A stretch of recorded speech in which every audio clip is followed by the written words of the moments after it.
नमस्कार दोस्तों। देखो दोस्तों, आज आज ऐसा होता है।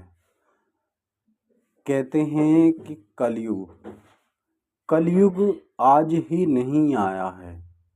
ये कितने कलयुग चले गए और कितने सतयुग चले गए। अच्छा, एक बात बताइए। मैं आज मैं आज इस बात को कहता हूँ और आज आप इस बात को सुनते हैं।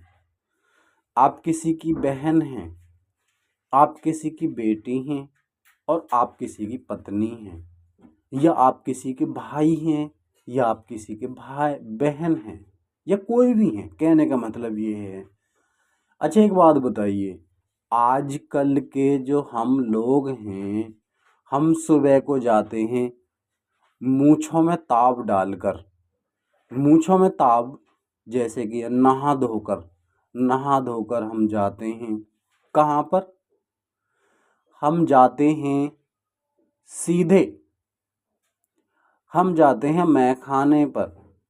मैखाना, जैसे कि मैखाने का अर्थ क्या है? अर्थ ये है कि मैं मर्द हूँ, मैं किसी दूसरे की बहन बेटी को गलत इस्तेमाल करता हूँ, ये मैखाना हुआ। जैसे कि मान के चलो मैं किसी की बेटी हूँ, मैं बेटी होकर भी मैं शराब मांस का भक्षण करती हूँ, तो हमें इस कार्य को करने से पहले सोचना चाहिए। क्यों?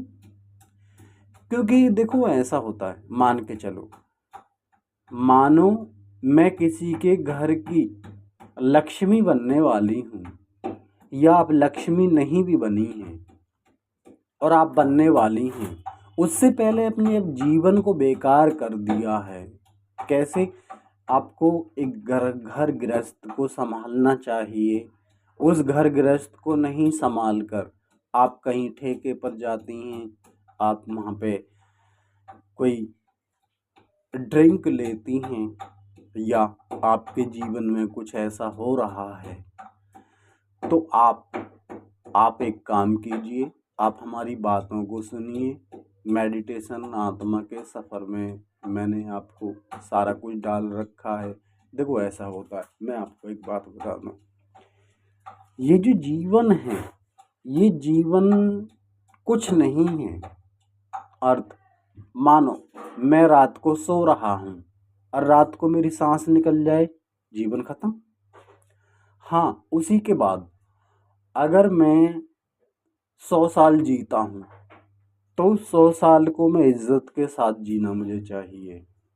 परंतु मैं हैवान, उसी जीवन को मैं हैवानियत के साथ जीता हूँ।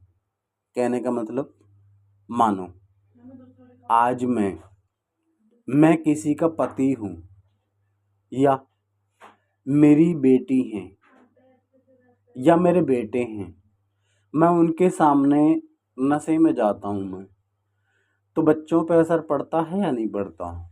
आप इसमें कमेंट करना। मानो आप किसी की बेटी हैं, बेटी होने के बाद भी आपकी शादी हो जाती है, और शादी होने के बाद भी आप गलत कार्य करती हैं। जैसे कि मान के चलो, तुम्हारा पति है, तुम्हारा पति चला जाता है बाहर साइड पे काम करने, और तुम उसके बाद नशे में अपने घर पे रहती हो। क्या अच्छा है ये? गलत। क्यों? क्योंकि हम खुद को नहीं संभाल पाते हैं। देखो, आजकल की जनरेशन ऐसी हो चुकी है। कैसे? देखो, आजकल अपने पिता के सामने पुत्र दारू पीने के लिए सक्षम है। क्यों? क्योंकि उसका पिता ही खुद ऐसा है, और वो अपने पिता को, देखो ऐसा होता है। हमें एक बात बताओ, घर का जो प्रधान है, प्रधान एक पिता है। अगर वो पिता ही अपने को नहीं सुधारेगा, तो हमारी जो जनरेशन है, हमारी जो पुत्र हैं या पुत्री हैं या कोई भी हैं, देखो हमारे उसी रास्ते पर जाने के लिए कभी कभी ऐसा होता है, हम जो घर में बात करते हैं उस बात का इफेक्ट जैसे कि मान के चलो मैं कुछ बातों को शेयर कर रहा हूँ, उस बातों का इफेक्ट हमारे बच्चों पर पड़ता है। क्यों? क्योंकि उस बातों को हमारे बच्चे पकड़ते हैं, परंतु हमें सब कुछ बातों को, देखो दोस्तों, आप फैमिली में रहो, मैं चाहता हूँ आप फैमिली में रहें, परंतु देखो ऐसा होता है, मान के चलो ठीक है आप गलत कार्य करते हैं, अच्छा कार्य करते हैं, ठीक है कोई दिक्कत नहीं है, परंतु हमें अच्छे अच्छे कार्य करना चाहिए।